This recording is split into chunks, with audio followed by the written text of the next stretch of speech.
The significance of historical inventory is difficult to balance. Starting from Guo Jia at the end of the Han Dynasty, there is a joke online that says, if Qin Shi Huang saw Qin II, he would angrily draw out his Taia sword and strike him. When Li Shimin saw Li Zhu, he sighed and patted his shoulder, then looked up at the sky. Zhao Kuangyin would look at Zhao Hao with a kind expression and say, "You have done your best, child." Temujin met Yuan. Listing remarks. You are listening at novelfull.audio. Ads by Google equals window. Ads by Google. Push, as the title suggests, the intense and stimulating warm-up session has ended, and now is the real moment for me to make my debut on stage. I'm going to put it on the shelves. After wandering around for over a month, it was finally this day. To be honest, originally I didn't want to write about this thing. It's useless and a waste of emotions. I'm not just a cute new baby in the industry, just pretending to be such a cute and dry baby. But after thinking about it, I finally made a move. If nothing unexpected happens, this book will be the last book of a great deity. No matter whether it takes off or not. My liver is really not moving. I have been writing for nearly 11 years, and the passion and dreams of that time have long dissipated with the passage of time, leaving behind only silence. Speaking of which, it's also painful. Back then, I never thought that I would do this job today because I had no intention of writing novels. The reason why I entered this industry back then was purely out of nowhere. I don't know if there is any old iron that has been fooling around. I am the one in Longkong who has a portrait of Sun Wukong's buttocks. I have shared information about the Three Kingdoms and the end of the Ming Dynasty in Longkong before. I'm not in that place anymore. I was targeted by the administrator of Longkong. I don't know why, but when I posted a post, the administrator banned one. If I didn't post it, it would be fine. Once I posted it, it was banned. In the end, in a fit of anger, I logged out and I don't plan to go anymore. Of course, this is not the key point. The key point is to know that my old iron may know my past. The reason why I stepped into this industry in those years was completely forced.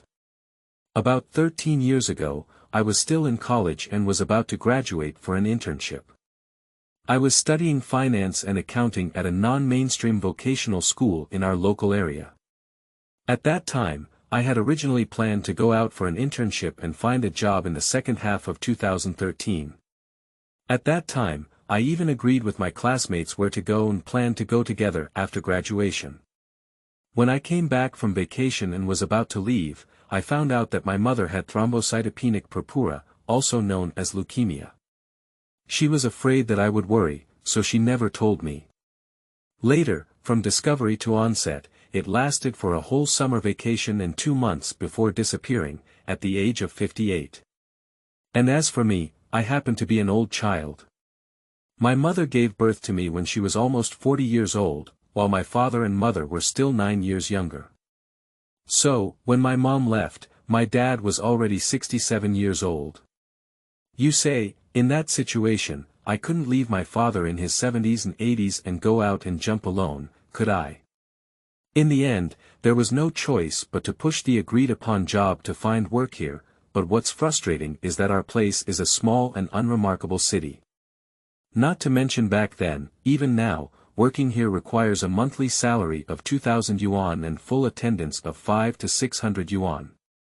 Later, after searching for about half a year, we didn't have any connections at home and we didn't have the ability to do it ourselves. So, in the end, we found a private bookstore near our home and became a warehouse manager for moving and unloading books. 1,800 a month, from 7:30 a.m. to 9:30 p.m., without rest at noon, managing meals. I worked there for over 2 years, almost 3 years. At the beginning, I didn't actually think about writing a novel. At that time, I was tired like a dog every day, and there was no spare time to think about these things. Once, while squatting in the toilet to catch fish, I accidentally came across the tax and fee bills that were posted online on my phone, and was stimulated by the unimaginable manuscript fees. In addition, I myself have been an old bookworm for over a decade. After pondering all night, I gritted my teeth and plunged into it. At that time, because I had to work during the day. After finishing work at 9:30 p.m., I finished eating and washing up, and started writing around 10:30 p.m. Keep working until 2 or 3 in the morning, and then wake up after 6 the next morning to go to work. At that time, it was a real pitfall. Even if writing a book didn't go smoothly, the key was that my body also suffered. At the beginning, every morning when I woke up, my eyes were prickly and painful, and I couldn't see clearly. The surroundings were slightly brighter, and tears couldn't be controlled. The taste was simply amazing. I remember writing about it in a white and black manner for about 2 years, 15 years or 16 years, forgetting which specific year it was. Anyway, it was that 2 years, and there was a notice from above that my area was going to be demolished. Yes, it has been demolished. But it's not the kind of demolition of the second generation that you think, because our home is a collective dormitory building and we don't have land rights. It's roughly equivalent to exchanging old for new, buying a new house. Those who demolished the second generation are individual farmers with land rights, and we don't count that. But for my family, exchanging old for new is also quite good. Coincidentally, after more than 2 years of trial and error, I also received my first signed contract. It was an unknown small website, but now the website is closed and the name cannot be found. Then, feeling excited, he gritted his teeth and quit his job at the bookstore to start working full-time. From that day on, I never had a chance to turn back. I remember at the beginning, I had a full attendance of 200 per month. Yes, 200. Just 200. At that time, it was really difficult. At first, it was okay. There was a bit saved up from working, but later it disappeared. What should I do? I ate 1 meal a day. I only ate mantou and pickled vegetables. I didn't dare to eat enough, because I had no food the next day. At that time, I was too embarrassed to ask the old man, so I insisted on it. When you're hungry, grit your teeth and resist. If you can't do it, just click on Meituan to see. If you don't buy, just go ahead and look at the product pictures of various merchants. When you're drooling and full, naturally you won't be hungry anymore. Not afraid of everyone laughing, at that time the author was really anxious. But it's also really happy. Because I have a dream. After finishing writing every night, I curl up under the covers, holding my phone and scrolling through the background, checking my favorites, comments, and various requests. Then, my total attendance gradually increased from 200 to 1,000, then jumped from pure profit sharing to buying out, finally jumping from buying out to guaranteed, and then to now. In these years of wandering life, I have written about fantasy, supernatural, immortal, urban, and science fiction. Let me put it this way, I have considered all the categories in male frequency except for fanatics. And the longest studied species among them are primates. Yes, there is no doubt, it is the kind of supernatural you imagine. Because my ancestors were skilled in feng shui, the 8 trigrams, the facial charm, and the yin-yang charm. There is still a hall entrance at home, but later due to strict lockdown, only some basic knowledge of the yin-yang secret techniques was left, and there is no way to communicate with the other party. When I was writing about supernatural beings back then, I experimented with some of the things recorded on it, and some of them were true cults. I won't talk about fortune-telling and fortune-telling. Just talking about feng shui, if I take a look outside your yard now, I can see the situation in your home in detail. Do you believe me? Of course, these are all ancient versions of big data compiled by ancient ancestors through countless experiences. Just remember them, there's no big fuss. What truly attracts fear are some secret techniques for summoning souls and asking ghosts. When I was tinkering around, I really saw some strange events that couldn't be described, and more than once. Later on, I was afraid of being recruited, and with severe punishment, I decided to abandon it and switch to a different category, jumping back to history. Later on, in March of last year, my father also passed away, living in his 70s and 80s, neither too old nor too young, and naturally passed away due to aging physical functions. Then, I lost the motivation to continue researching online literature. During the funeral in the village, the eunuch didn't open the book he had written at the time. It wasn't until last summer that he accidentally watched a short video and saw a regretful summary of history, which was the introduction of our book. His heart was moved and he had the idea of writing a historical text about the various celestial calendars. Because my life over the past 30 years is very similar to our history, zhaozuiyuan.com is also filled with helplessness and regret. In fact, I have always had a dream in my heart to go out and see the thousands of miles of land that my Chinese ancestors have laid for us. I'm not afraid of jokes when I say it out loud. After living for 30 years, I don't even know how to buy a train ticket now because I've never been out of our place before. For this, I bought a gimbal and prepared all the outdoor living equipment. The result was truly freedom, but I felt a bit timid in my heart. Because over a decade of imprisonment has transformed me from a talkative young man to a silent middle-aged coder. Don't be fooled by my current writing style, we also have occupational diseases in our field. Give us a pen, we can write the whole world in an hour, but give us a microphone, we can't hold back a complete sentence for a day. So, in my spare time, I often wonder if my life would be different now if I hadn't chosen this path back then, but had accepted my fate and become an honest worker. Are you already married and having children, and have your own family? Unfortunately, as I often say in my book, life has no ifs, only outcomes and consequences. I didn't accept my fate back then. So, now I am still fighting against fate. Scattered for most of the day, in short, it's going to be on the shelves tomorrow. I'm here to inform everyone that regardless of my grades, I will continue with this book. Firstly, I will give you an explanation, and secondly, I will also give you an explanation for my 11 years of enduring hunger. Finally, I would like to thank all of you for your support along the way, and wish you all a happy life with fewer diseases and disasters in the rest of your life. February 17, 2024 Diary. Tell me about the update issue after listing 1. You are listening at novelfull.audio. Ads by Google equals window. Ads by Google. Push. Firstly, this book will not be continuously reviewed.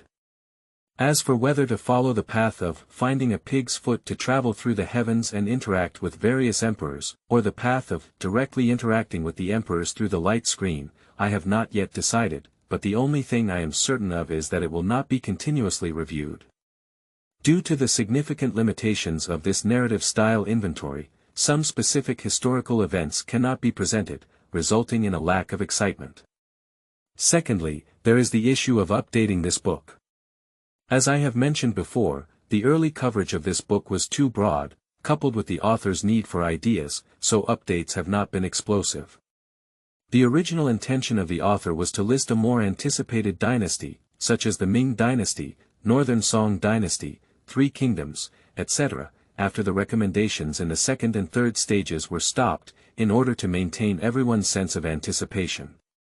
Unexpectedly, it jumped to the fourth round, which resulted in the rhythm getting stuck in the relatively small audience of the Qin dynasty. Because there are not many memorable points of the great Qin dynasty by later generations, only the period of Zhao Gao. But that period has already been written in previous books, and it's over, but don't worry, patiently read the end of the Great Qin chapter, and you will find that the regret of the first emperor is not only the final mistake of trust in people, and this author will not only boast about his abilities according to history. So the sense of expectation is much worse. Moreover, the history of the Great Qin dynasty can be traced back to the spring and autumn and warring states periods, and even fewer people enjoy this period. This doesn't even count as book maintenance, and the author is currently in the hospital preparing for surgery. It's really awkward. So in order to stabilize everyone's mentality, mainly the author's own mentality, the author feels it is necessary to share with everyone here. Probably starting next month, when this book officially enters the next stage, it will determine which path to take in the future, currently more inclined to find a pig's foot to bounce back and forth in the various heavens and realms, but the specific approach and guidance are still being pondered, as well as how to deal with the matter on the body. After returning from the hospital, the author will add more changes. I dare not say it will be explosive, but there is still no problem with 3 chapters a day. A 10-year-old deep-fried dough sticks still sprinkles water 6 or 7,000 a day.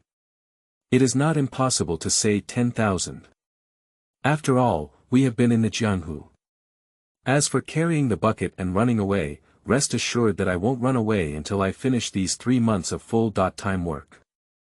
Kill me, I won't even run. What I said. CC, #carrot. Carrot #. Chapter 1. The Heavenly Curtain in the Present World and the Vibration of All Realms. You are listening at Novel Full.audio. Ads by Google equals window. Ads by Google. Push, Daming. On the first day of the 5th month in the 15th year of the Hongwu reign, Zhu Xiongyin, the eldest grandson of Emperor Ming, passed away suddenly due to bean disease, causing mourning for the state of Ming. 1 month later, Empress Ma fell into a coma several times due to excessive worry. Upon hearing the news, Emperor Zhu Yuanzhang of the Ming Dynasty became furious and killed dozens of imperial eunuchs. For a moment, everyone in the court was in danger. Night, Qianqin Palace. You all listen to us carefully. If the Empress has any mishaps, everyone in the Imperial Hospital, Qianqin Palace, and even your 9 clans will have to bury our sister. Gua Nengzi, if you dare to take our girl's body seriously again, we will take your 9 clans seriously. Boom. As he was roaring at the eunuchs and palace maids with his knife in hand, a loud noise suddenly rang out from outside the palace. Zhu Yuanzhang was taken aback and instinctively turned his head, his pupils contracting. This is. Welcome to the Sky Story Club. Qin. In the 28th year of the reign of King Qin, the first emperor Yingzheng sent sorcerer Su Fu with 3,000 boys and girls to sail east to search for immortality in search of immortality. In the 32nd year of King Qin's reign, Su Fu's whereabouts were unknown. Emperor Shi sent Lu Sheng, Han Tong, Ho Gong, Shi Sheng, and others out to seek immortality. After waiting for several years without success, Emperor Shi became furious and slaughtered all the sorcerers in the palace. From then on, it was explicitly ordered not to seek immortality again. But secretly, he still sent people to visit the famous mountains and rivers of Qin under the pretext of touring various countries, attempting to seek the art of immortality. In the 37th year of the reign of King Qin, in Xianyang Palace, at night. On this tour, I intend to first arrive in Nanjun and pay tribute to the ancient sage Emperor Shun in days, Yunmeng. Then, I will travel along the river to Chue County, formerly known as Danyang in the Qin Dynasty, to join the assembly and pay tribute to Dayu. After the memorial service is completed, we will travel north along the sea to inspect the old capitals of other countries such as Langyi and Jifu, and finally travel west along the coast of Jifu back to the palace. What do you think looking at the emperor in front of him who had tossed and turned 4 times without giving up, with a hint of searching for immortality both inside and outside the words, Li Si smiled bitterly and lowered his head. May I ask your majesty, what arrangements will be made for the accompanying personnel on this tour?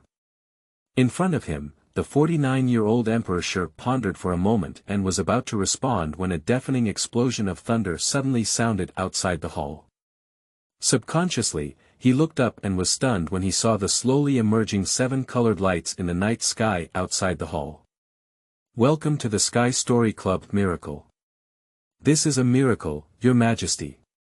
After a moment of suppression, the CRRC mansion behind the 2 of them made Zhao Gao react and kneel next to Yingzheng with a thud in 3 steps, shouting excitedly.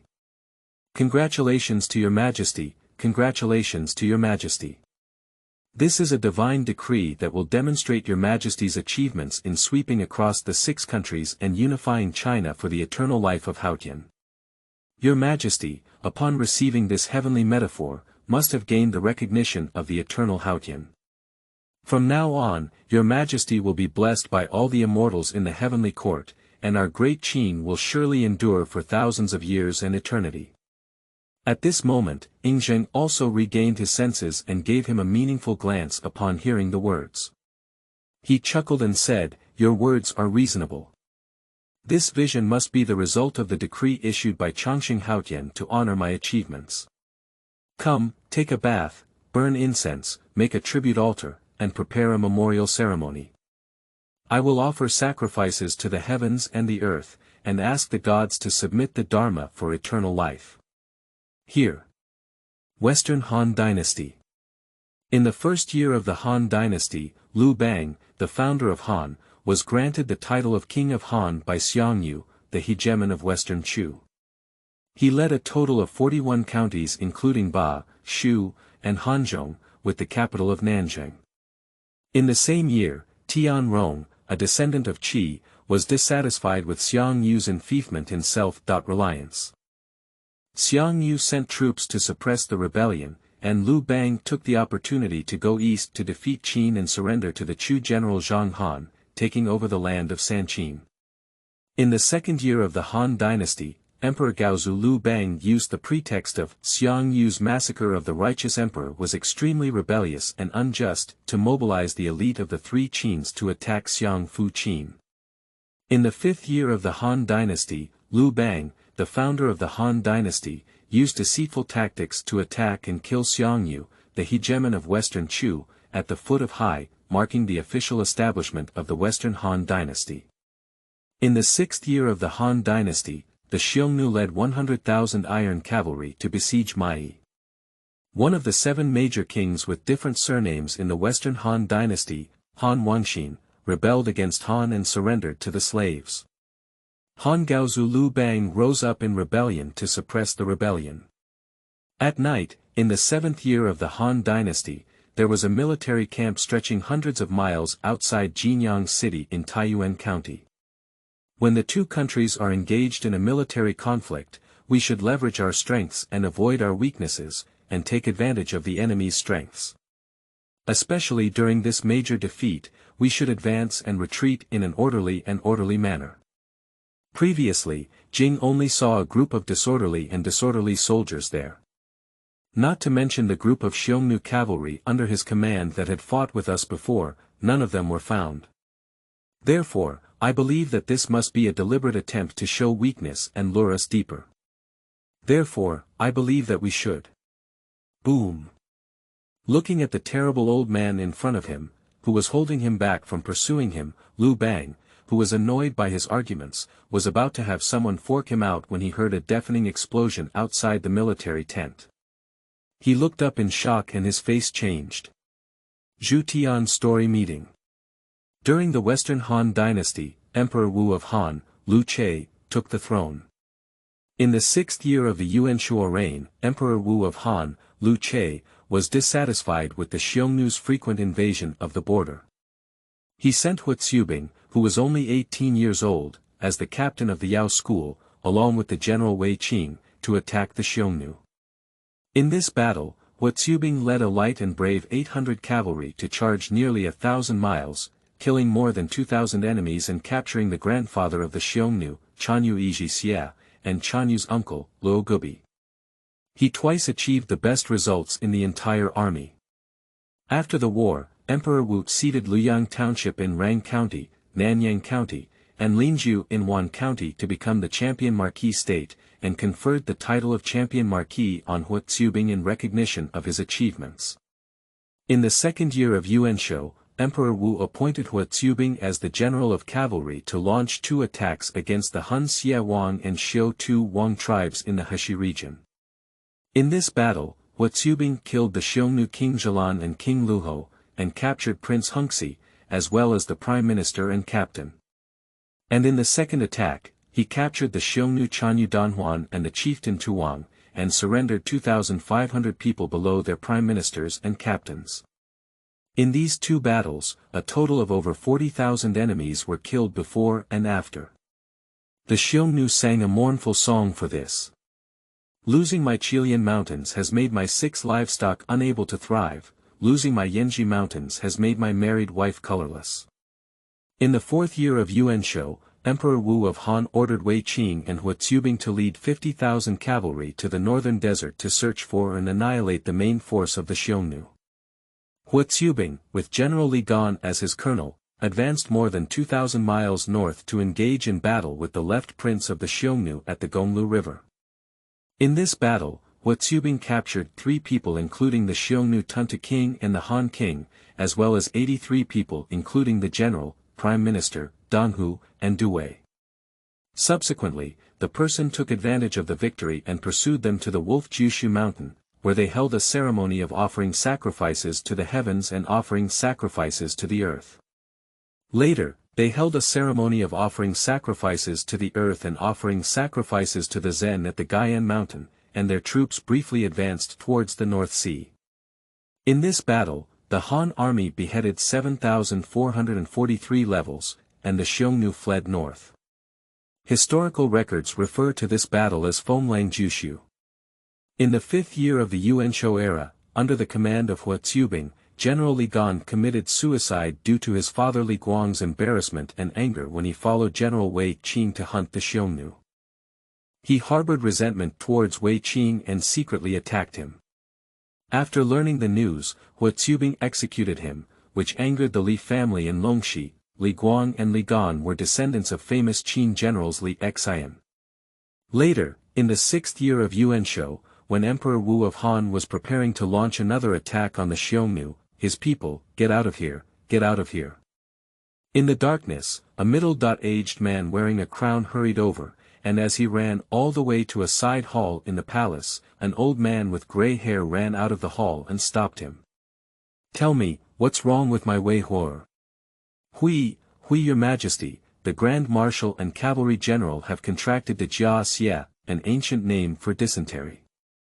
I'm afraid that this month won't pass. In an instant, Lu Che, dressed in a dark red dragon robe, froze and looked at the old man with a white beard trembling like a sieve of bran in front of him. For a long time, he chuckled. De Jia Jia. What a big leak. Boom. At this moment, thunder echoed in the sky, and countless colorful lightsabers tore through the night sky and fell from the sky. Lu Che, who was angry and laughing, was taken aback for a moment. He fixed his eyes and his face changed greatly. This is. Welcome to the Sky Story Club, Tang Dynasty. In the 7th year of the Wuda reign, Crown Prince Li Jianqing, dissatisfied with Li Shimin's prestige in the military, secretly ordered his younger brother, Prince Qi Li Yuanji's subordinate, Yuan Bao, to assassinate Shimin, but to no avail.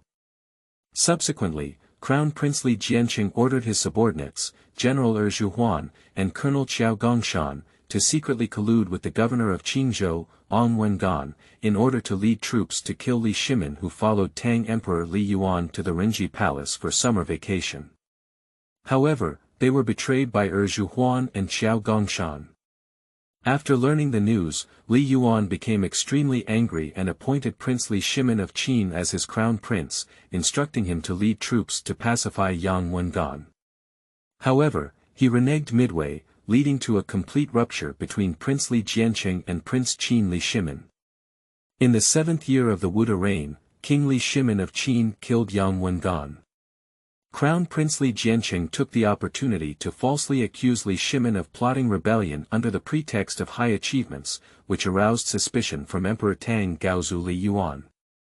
Li Shimin had no choice but to secretly make friends with the heroes east of Shaoshan who attempted to leave Chang'an and retreat to Luoyang, but were stopped by his brother, Prince Qi Li Yuanji.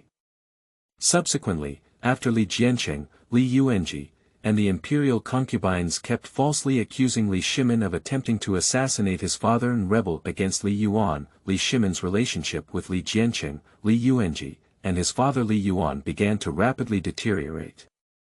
Night, on the first day of the 6th month in the 9th year of Wuda, 3 days before the Xuanwu Gate incident, in Chang'an, the secret pavilion of the Qin prince's mansion.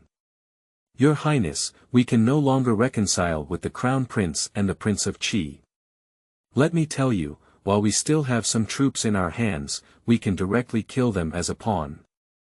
Otherwise, when we have no more people at hand, we will truly become dead fish on the chopping board. Yes, Your Highness. You took us down for the majority of this world.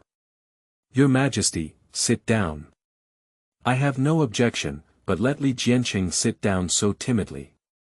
I'm not convinced. I'm not afraid of you blaming me either. To be honest, even if you don't rebel today, I will still find an opportunity to rebel against him in the future. I'll go to Shuyuan www.zhaoshuyuan.com for nothing else, just to kill Li Jianqing's cowardice. Yes, Yuqi Lao He said these words to my heart. Your Highness, you led us to fight this world and let Li Jianqing, that coward, become the crown prince with the ball. I don't agree, we don't agree. Yes, we are not convinced. Yes, Your Highness, let's take action. The brothers are all waiting. Your Highness, didn't Wang Ji just say that Li Jianqing was planning to assassinate us when he bid farewell to Li Yuanji in 10 days? If we don't, let's take action first. The day after tomorrow, in the evening of the court, we will falsely accuse Your Majesty of the Crown Prince and the Prince of Qi's licentious harem. At that time, Your Majesty, mindful of the close relationship between flesh and blood, will surely summon these two people to enter the palace and confront each other when the palace gate opens the next day.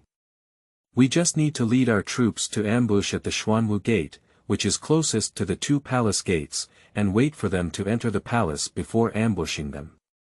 Then, we will send another general to enter the palace early. If we fail, we will die with no regrets. If we succeed, we will become kings and defeat bandits. Death is unfounded. Even if Your Majesty wants to settle accounts in the autumn, he may still be powerless. I don't know why, Your Highness. Dressed in King Qin's uniform, Li Shimin, who had just led his troops to pacify the world for a few years, looked at the group of old brothers in front of him who were shouting to rebel. He hesitated for a moment, gritted his teeth, and was about to nod when suddenly a deafening thunder rang outside the hall.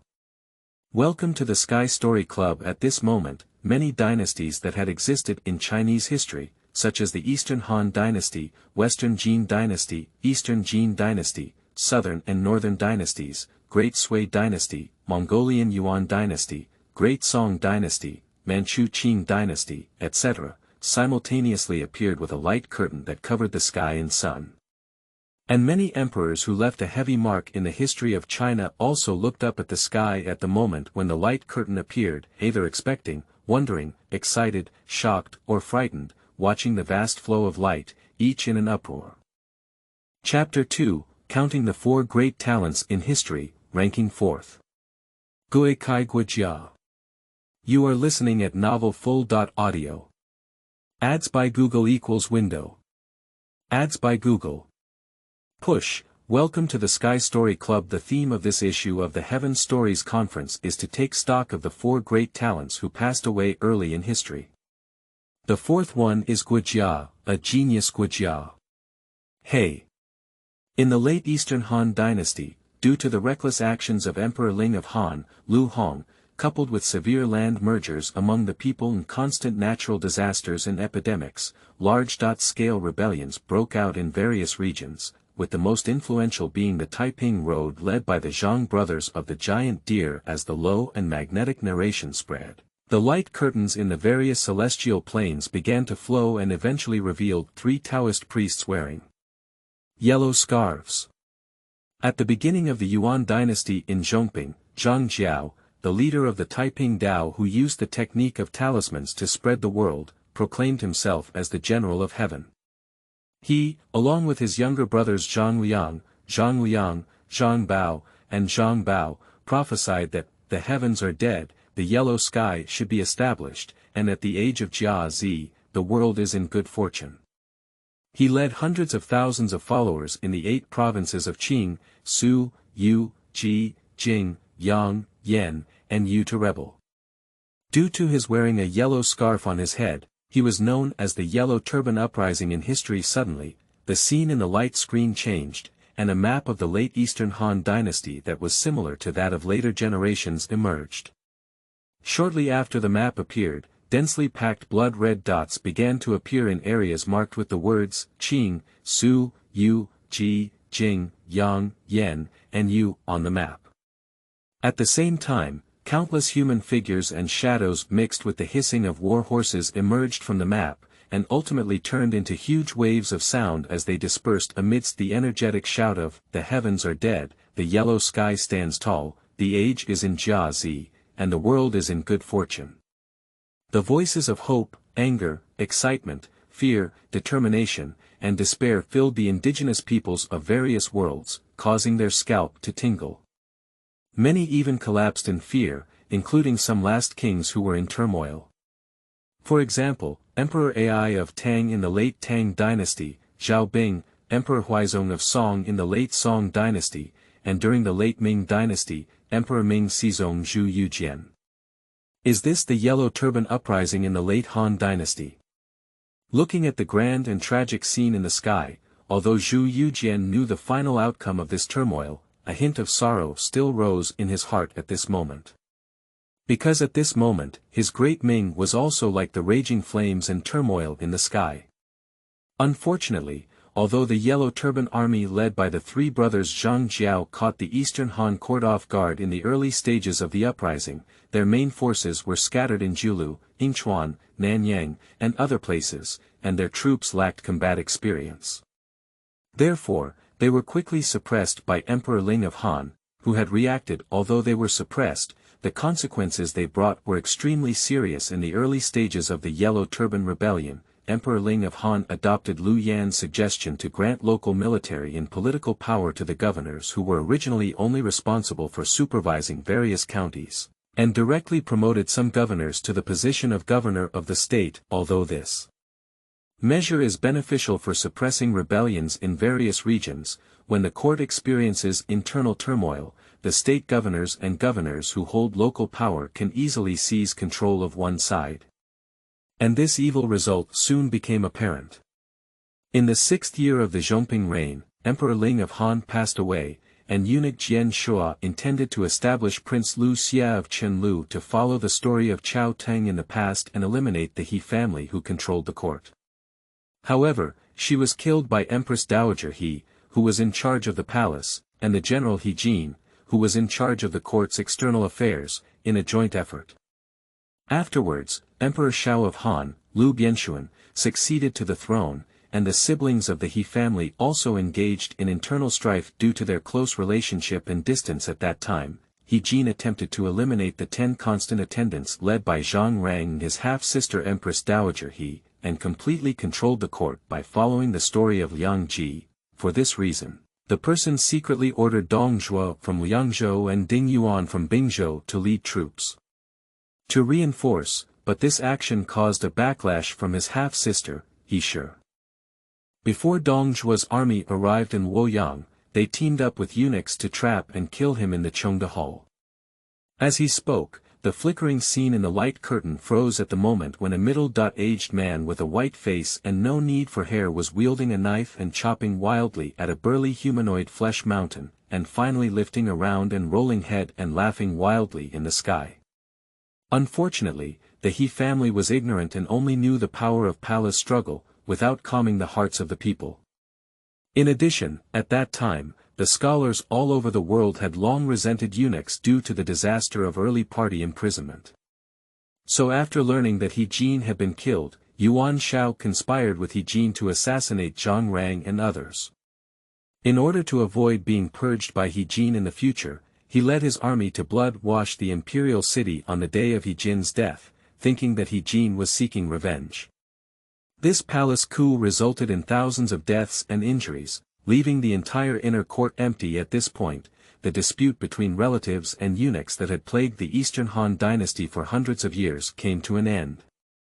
However, at the same time, due to the blatant blood-washing of the imperial palace by Yuan Shao and others, people saw the weakness of the Eastern Han court, which laid the foundation for the subsequent warlord chaos a few days later. Yuan Wei, the current Grand Tutor who had a clear understanding of the reality of the court, forced Lv Bubei, the subordinate of Zhijin Wuding Yuan, who was in charge of the capital's guard, to defect under the pretext of inadequate protection of the palace gates.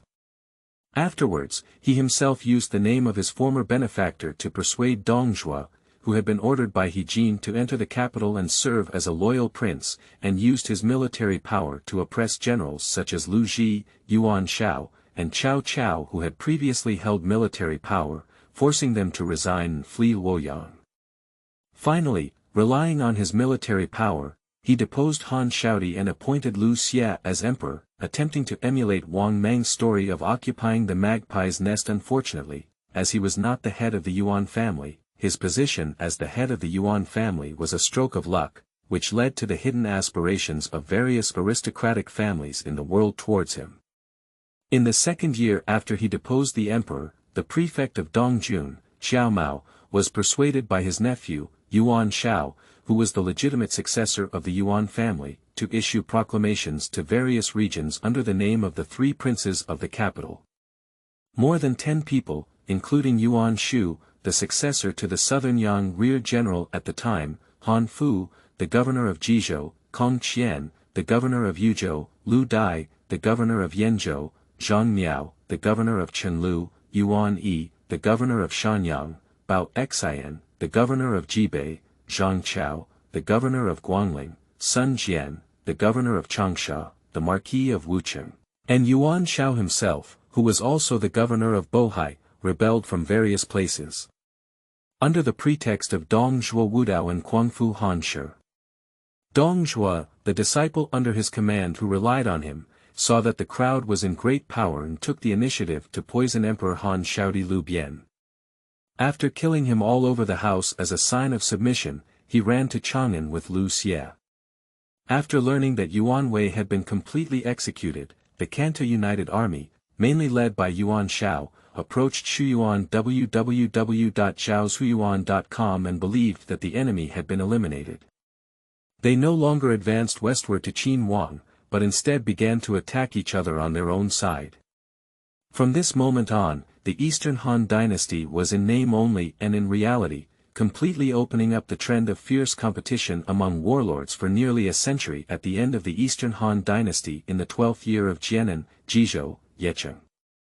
Looking at the Yuan family mansion in the sky above, which was brutally massacred by the Western Liang army, Guo Jia, as the main character of this review, had a face full of excitement and curiosity.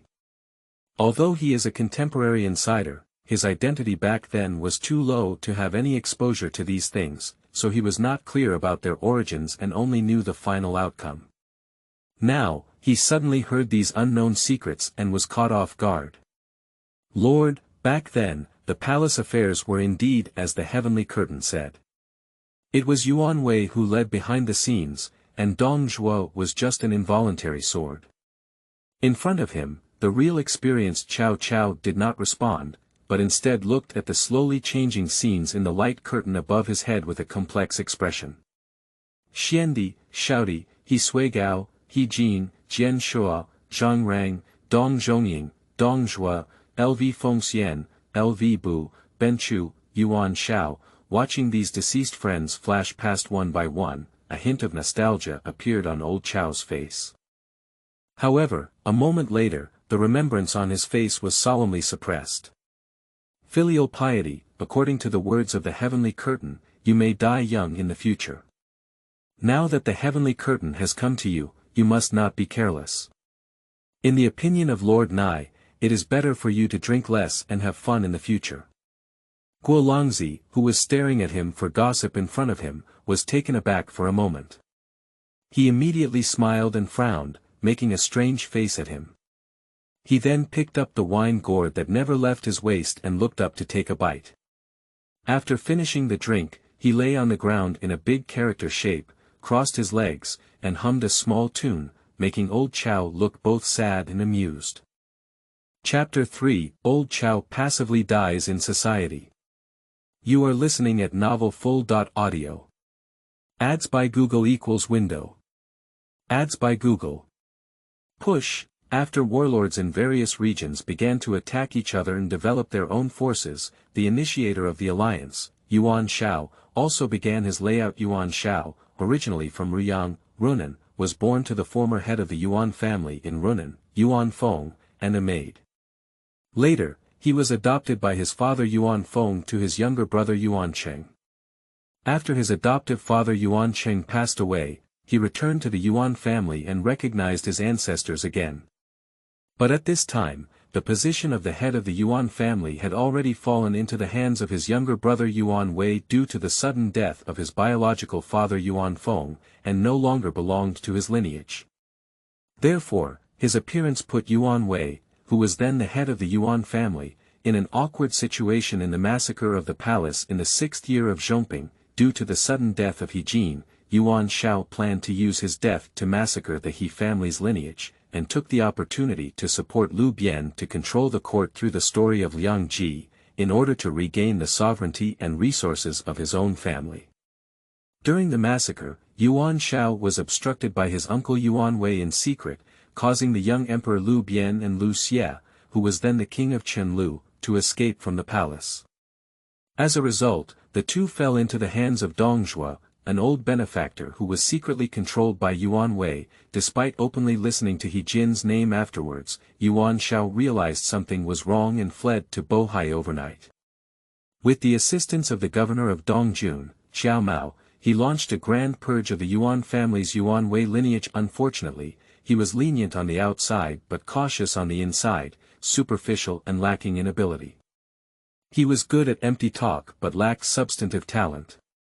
Therefore, when he was about to settle in Luoyang, in order not to repeat the mistakes of Han Gaozu Liu Bang and Guangwu Emperor Liu Xiu being kidnapped by relatives and aristocratic families, he boldly raised his butcher's knife to those around him. And the first to bear the brunt is his half-brother Yuan Shu. Unfortunately, he overestimated his position in the hearts of those around him and underestimated the ambitious nature of the group of people around him. Han Fu, Zhang Miao, Bao Xian, and others are not Zhang Liang, Xiao He, Chen Ping, but rather Ping Yu, Xiang Yu, and Ning Bu. Even the young Cao Cao was not the Fan Kuai or Xiaohoing in his heart, but the generation of Han Xian. So, after he launched a surprise attack on his half-brother Yuan Shu, the various feudal lords who followed him in the uprising scattered like birds and beasts. Either seizing territory and establishing oneself as a king, or watching from afar and standing idly by, led to their failure in capturing Yuzhou under Yuan Shu's control. Not only that, but also because he mistakenly killed Gong Sunyue, the younger brother of Gong Xuanzan who supported him, during the capture of Jiang City in Yuzhou Prefecture, and broke with him afterwards. The failure to seize Yuzhou and the accidental injury under Yangqing dealt a great blow to his confidence and self-esteem, making him even more suspicious and unpredictable in his behavior. Finally, after deceiving Han Fu into taking Jizhou, due to Han Fu's public suppression of him during the early stages of the uprising, he not only designed to lure Han Fu into his former friend Zhang Miao's mansion, but also secretly sent someone to trap and kill him in Zhang Miao's toilet, in order to avenge Han Fu, Zhang Miao, and others for not helping during the campaign against Yuan Shu. The consequence was that he not only successfully angered Zhang Miao, who had already been dissatisfied with him for taking the lead in attacking Dong, but also indirectly aroused suspicion among his subordinates, Han Fu, and Zhao Fu. Finally, when he was facing off with his brother Gong Sunzan at Jieqiao due to his accidental killing of Gong Sunyu, Han Fu, the former general of Yi City who had been stripped of his military power, conspired with the bandits of Taihang Mountains, including Zhao Fu, to rebel. Coincidentally, Cao Cao, who grew up with him at the time, was living in Yi City as a guest due to his reckless advance and underestimating the enemy during the Battle of Dong. After learning that Zhao Fu and others had rebelled, they conspired with a group of families to carry a black mountain thief named Tao Sheng and Yuan Shao's family to open the city gate and escape all the way. Afterwards, in order to repay Cao Cao's kindness in saving his family, Yuan Shao used his own influence to appoint Cao Cao as the governor of Dongjun, guarding his southward gateway. At this point, Cao, the wife of a legendary hero, officially stepped onto the stage of history. Cao Cao. Cao Cao, also known as Mengda and Ah Man, was born in Qiao County, Pegua. He came from a family of eunuchs and his father, Cao Song, was the adopted son of Qiao Teng during the reign of Emperor Han. In the third year of the Qiping reign, his father Cao Song used his family's power to make him a son of filial piety in Luoyang, Kyoto.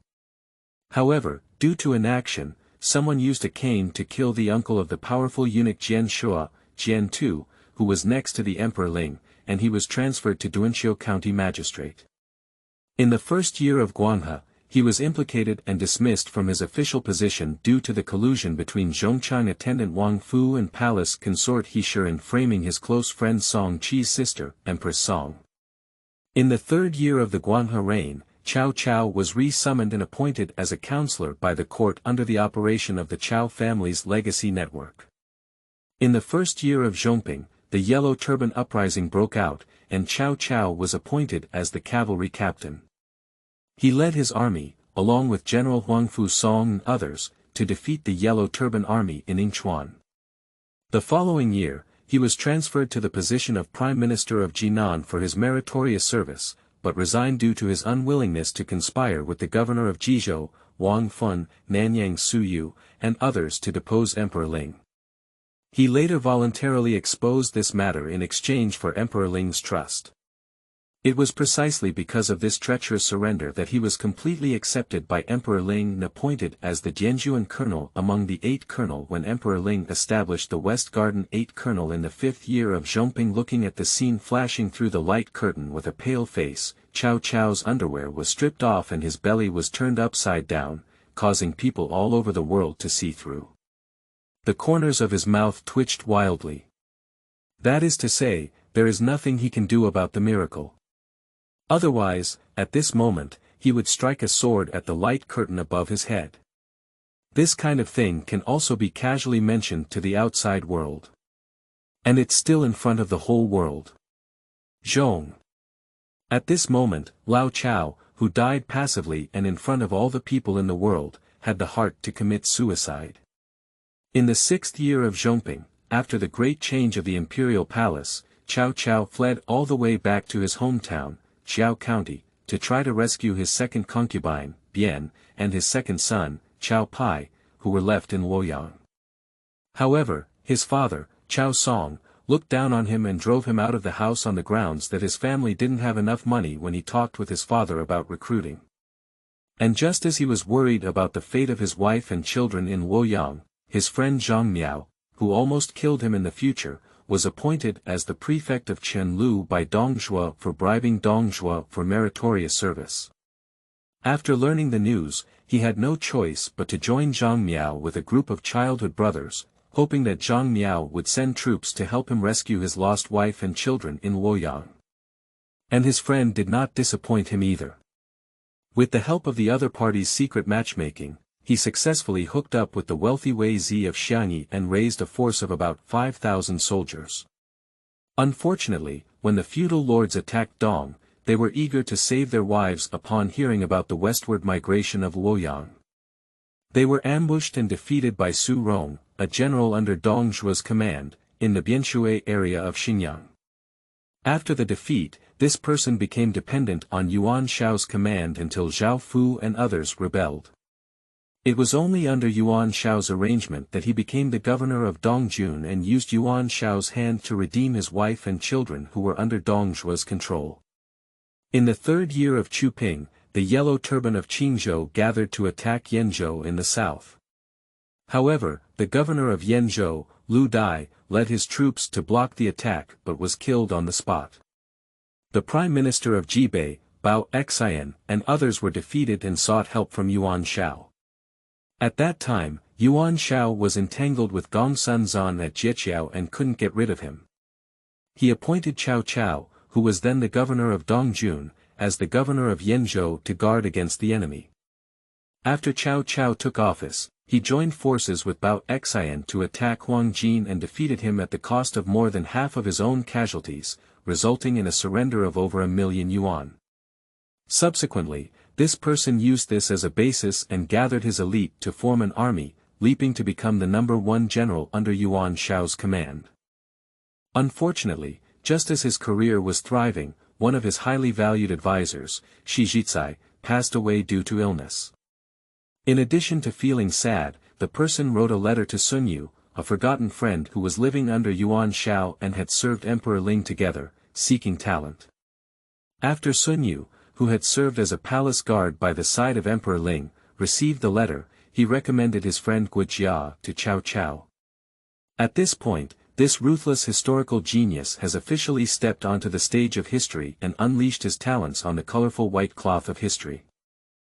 Chapter 4, So Numb and Numb, Why Does This Miracle Reveal Everything? You are listening at novelfull.audio. Ads by Google equals window. Ads by Google.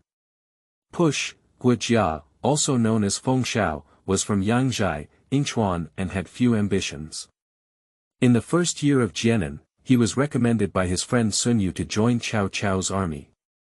Coincidentally, Yuan Shao, who was then in power in Jizhou, was dissatisfied with Cao Cao's unauthorized appointment of the emperor to disobey him and threatened Cao Cao to kill Liu Bian to prove his loyalty to the Yuan family.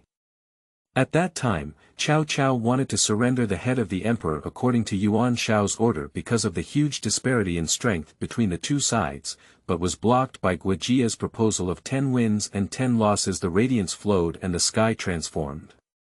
A round-faced young man with long hair slowly emerged, while in front of the young man stood a middle-aged man with a short stature, dark skin, and a wild boar-like appearance. Feng Shao, originally in charge of the 3 provinces of Hebei, Qinghai, and Bingzhou, with vast territory and strong troops, now orders someone to hand over the head of the emperor. Someone is unwilling, but their strength is not enough. What can they do? The young man responded with a smile, "Don't worry, my lord. This is Yuan Benchu's scheme, so you don't need to pay attention to it." "Oh. May I hear its details?" Firstly, at the beginning of the Yuan dynasty, the etiquette was complicated and disorderly, leaving only its form. The lord's body was natural, suitable for the times, and the way was superior, which is the victory of the Tao. Secondly, it is in line with morality for the Lord Fengdi to lead the world.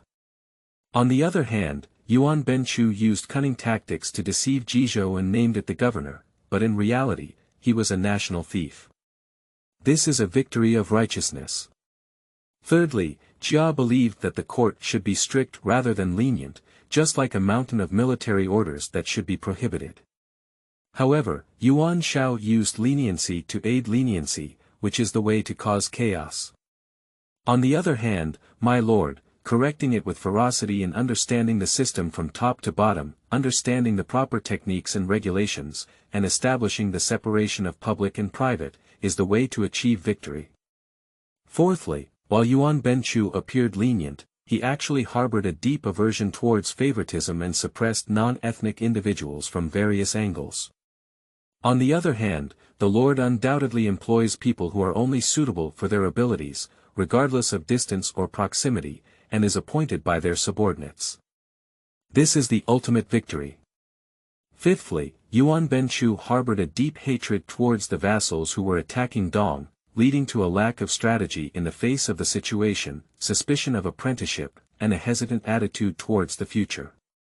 On the other hand, the protagonist is quick-witted, decisive, and adaptable.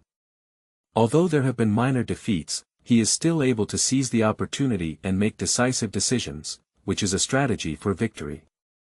Sixth, Yuan Benchu sought fame and reputation, enjoyed being praised, became arrogant, punished recklessly, and acted recklessly.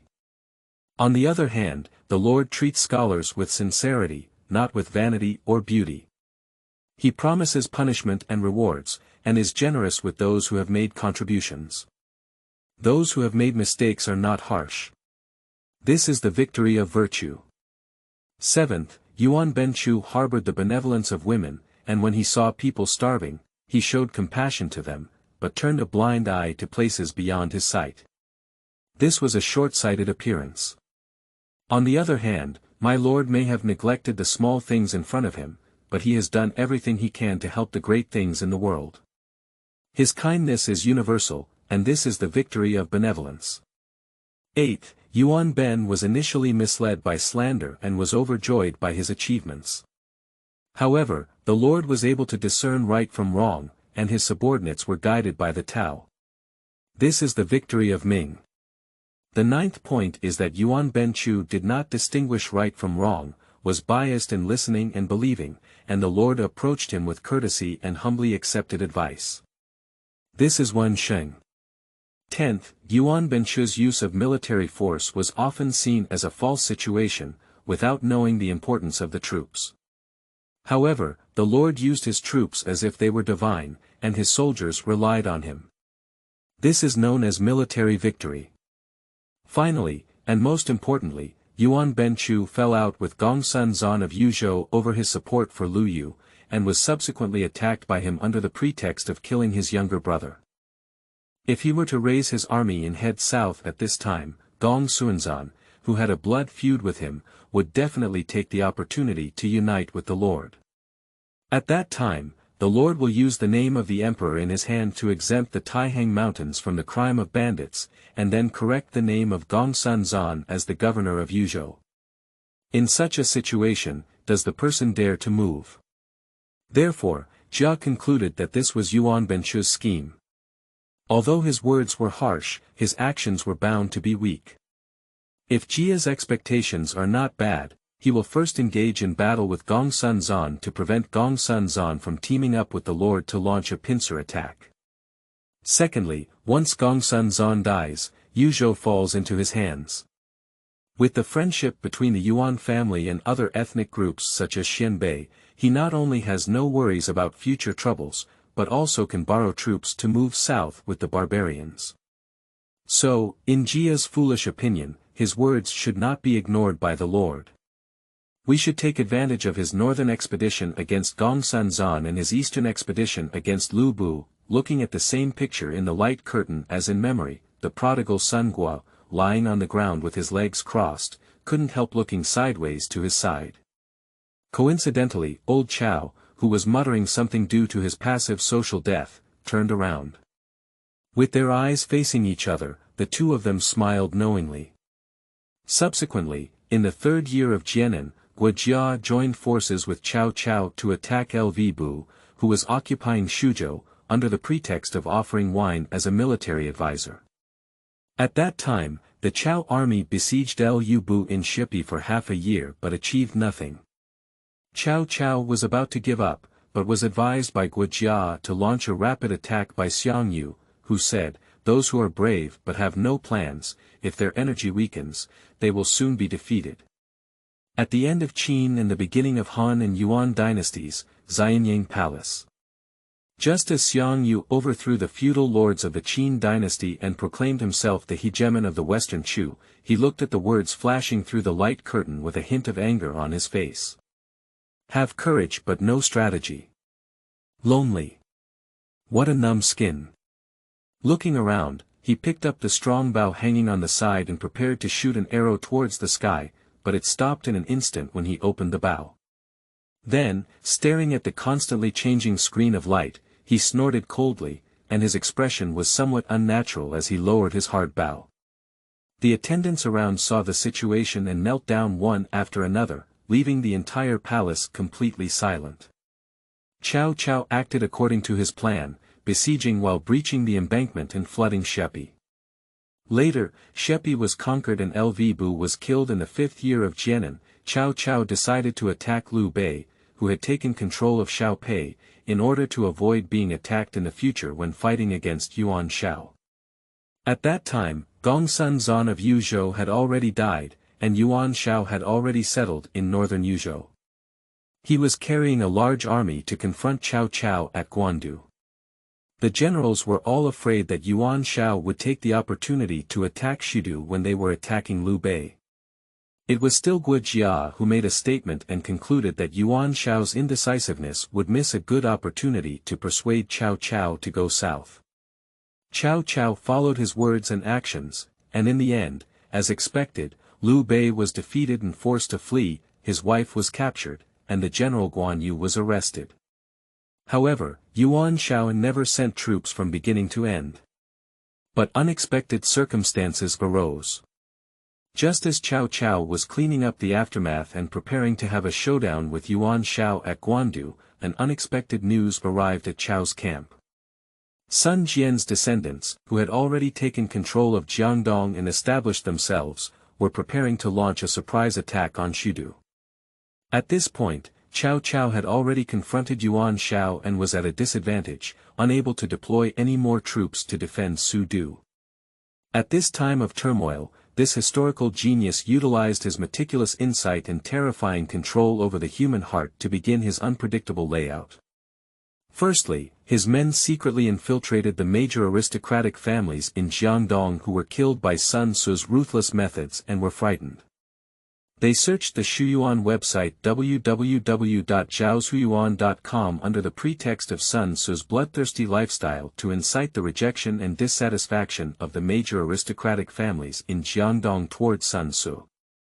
Later, someone was sent to contact his younger brother Sun Quan, using his position as the hegemon of Jiangdong to lure and form an alliance with him, allowing him to stand idly by. Finally, someone was sent to contact the Su Gong disciples who were killed by Sun Tzu's trap. Su, with heavy profits, gave them poison arrows to wait for an opportunity to assassinate Sun Tzu. Poor Sun Tzu, this small tyrant who dominates Jiangdong with his own strength, the entire Eastern Wu is conspiring to assassinate him, but he, the ruler of Eastern Wu, is unaware. And the fact is that, as Guo Jia did, while the Sun clan in Jiangdong stood idly by, the trusted generals around him pretended to be deaf and mute, and his own reckless and indifferent personality prompted him to be poisoned by Su Gong's secret ambush while crossing the river north. Looking at the scene appearing in the light curtain, Guo Jia froze and stood up, staring at Cao Cao, who had the same look of suspicion beside him, for a moment before reluctantly smiling. It's truly a miracle, even knowing such a secret matter. It's true that there is a deity standing 3 feet above the head. People are doing what the sky is watching. After speaking, something suddenly came to mind and he smiled strangely. Lord, if Jia's expectations are good, Wu County will be lively. Cao Cao, who was also numbed by Tianmu Xiu's scalp in front of him, was taken aback and immediately reacted. He looked at Tianmu with a strange expression on his face. At the same time, the prefect of Wu County in Jiangdong, who is still the prefect of Wu County, will soon demand that Cao Wei fulfill his promise to make Sun Quan, the self-proclaimed emperor of Wu, look at the slowly appearing scene on the sky with a pale face. Zhang Zhao, Cheng Pu, and others standing still on both sides behind him, each with an awkward expression, lowered their heads and remained silent. Only Zhou Yu, who was independent of Sun Quan and was the first on the right rear, looked at them with an incredulous expression on his face, a ghostly pale face. You wait. Chapter 5, What? Die this year. You are listening at novelfull.audio. Ads by Google equals window. Ads by Google. Push. After Sun Tzu's death, the threat from the southern part of Sudu was lifted, and Dongwu fell into a state of power struggle and self-interest. In February of the 5th year of Jianan, Yuan Shao led 100,000 elite soldiers to attack Shudu. In order to ensure the smooth crossing of the river and southward movement of his army, he sent his generals Guo Tu, Chun Yuqiong, and Yan Liang to lead elite troops to attack Lu Yan, the governor of Dongjun in Bama. In April of the same year, Cao Cao received news that in order to take the initiative, he adopted the strategy of his advisor Sun Yu's eastward and westward movements, first using a large army to lure Yuan Shao's troops to Yanjin, and then sending light cavalry to attack Yuan's army stationed at Bama Post. In this battle, due to Liu Bei's defeat and capture, the military sage Guan Yuguan, who served as a biased general in the Chao army, led his army to behead General Yuan Shao, Yan Liang, in between the two formations. Along the way, the generals captured flags, and no one dared to take their spears. Yun Chang. Watching the majestic figure wielding a reins and leaping on a horse in the light curtain, wielding a reins, and finally slaying the general and seizing the flag in all directions, with no one daring to approach along the way. Mr. Chow, who was pondering what the chaos of Eastern Wu was now, was stunned. He murmured to himself, a hint of regret spreading from the corner of his eye and gradually spreading throughout his face. Nigong's Cloud Chief. On the side, Guo Jia looked up and drank, grinning silently. At the same time, outside a thatched cottage in a solitary mountain in Jingzhou, Nanyang, and Longzhong, three vastly different-looking big men stood alone in the shadows of the trees, looking up at the imperceptible light curtain of the sky's fighting sound, with inexplicable light flashing in each person's eyes. Especially a big man with phoenix eyes and beautiful beards, with a face like red dates, wielding a tall sword in one hand and a long beard hanging from his chest in the other, calmly watching the figure galloping on horseback to kill enemies in the midst of thousands of armies, with a hint of inexplicable nostalgia and melancholy in his eyes. The death of Yan Liang in battle drove the passive Yuan Shao army into madness. After reacting, Yuan Shao personally led his army across the river to pursue and sent generals Wen Chou and Liu Bei to pursue Cao Cao and others. At that time, Cao Cao had less than 600 cavalry, while Yuan's army had 5,000 or 6,000 cavalry. In a state of urgency, Cao Cao ordered his soldiers to release their saddles and horses, and discard the supplies on the roadside to lure them. Yuan Jun, who was chasing after him, saw two pieces of property and was greedy. He fought for the property one after another. Cao Cao took the opportunity to hold his troops and launch a counterattack. Wen Chou and others were caught off guard and were thrown into chaos by Su Huang and others. General Wen Chou was killed by the chaotic army, and Liu Bei was nowhere to be found, while Cao Cao successfully retreated to Guandu. Yuan's army was defeated in the initial battle, but still had a clear advantage in terms of military strength, food and supplies, military goods, and financial resources. For the sake of face, Yuan Shao disregarded the advice of his strategists and personally led a large army south to march into Yanggu, preparing to launch a strong attack on Shudu.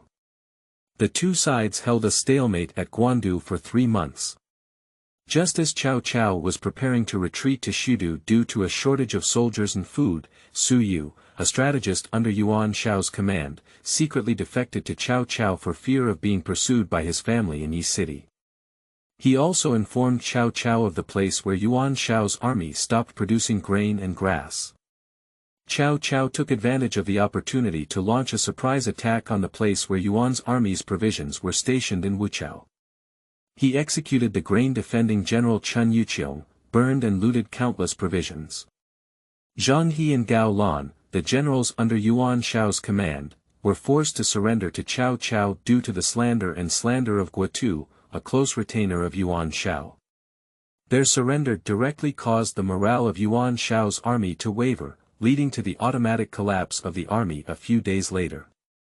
Yuan Shao himself hastily led 800 cavalry back to Hebei, and the Chao army successively annihilated and killed more than 70,000 Yuan soldiers. In the 7th year of Jianan, Yuan Shao, who had failed in the Battle of Guandu, passed away. Cao Cao led his army to attack his two sons and achieve consecutive victories. At that time, all the generals of the Chao army wanted to seize the victory and conquer the two Yuan, but were blocked by Guo Jia's strategy of retreating as an advance.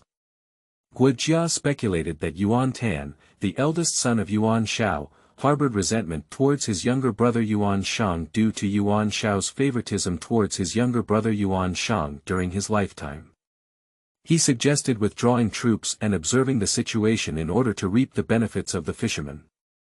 And as he had anticipated, shortly after Cao Cao led his army to withdraw as he had said, Yuan Tan and Yuan Shang rebelled against each other. Subsequently, Cao Cao took advantage of the fact that both of them were defeated and injured, leading his army northward, and the battle was decided. As a result, Guo Jia was appointed as the Marquis of Weiyang Pavilion. In the 12th year of Jianan, Yuan Shang and Yuan Shi fled to Wuhuan. At that time, Liu Bei, who had previously been defeated by Cao Cao in the siege of the White Horse, had accumulated considerable strength around Liu Biao in Jingzhou after several years of recuperation. Cao Cao originally wanted to eradicate the root cause, but he was worried that Liu Bei would launch a rebellion from behind during his solitary expedition. When facing a dilemma, Guo Jia dispelled Cao Cao's doubts by saying, Yuan Shao is kind to the Hu people, and Yuan Shang will survive. He will definitely help them go south to rebuild the Yuan family, while Liu Biao is just a talking politician. He knows that his ability is not enough to control Liu Bei, so he will secretly suppress him and not let him dominate. If Liu Bei takes the opportunity to attack Su Du, Liu Biao will definitely send troops to stop him. In the same year, Guo Jia led his army northward to attack Yuan Shang and launched a surprise attack on Wuhuan with the strategy of military superiority and speed. In this battle, the leader of Wuhuan, Shu Dun, was killed and more than 200,000 people were captured. Yuan Shang and Yuan Shi, who were desperate, sought refuge with the helpless Liaodong Gongsun Kang. Unfortunately, this battle was fought due to its proximity to the far north, coupled with drought and water scarcity along the way, and a shortage of food and water. Due to the harsh climate, Guo Jia fell ill and passed away.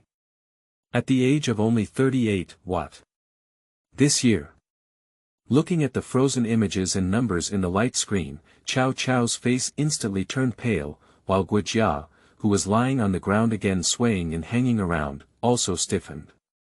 Among the many strategists in Cao Cao's life, Guo Jia was the one who knew Cao Cao the most and was also the most favored by him.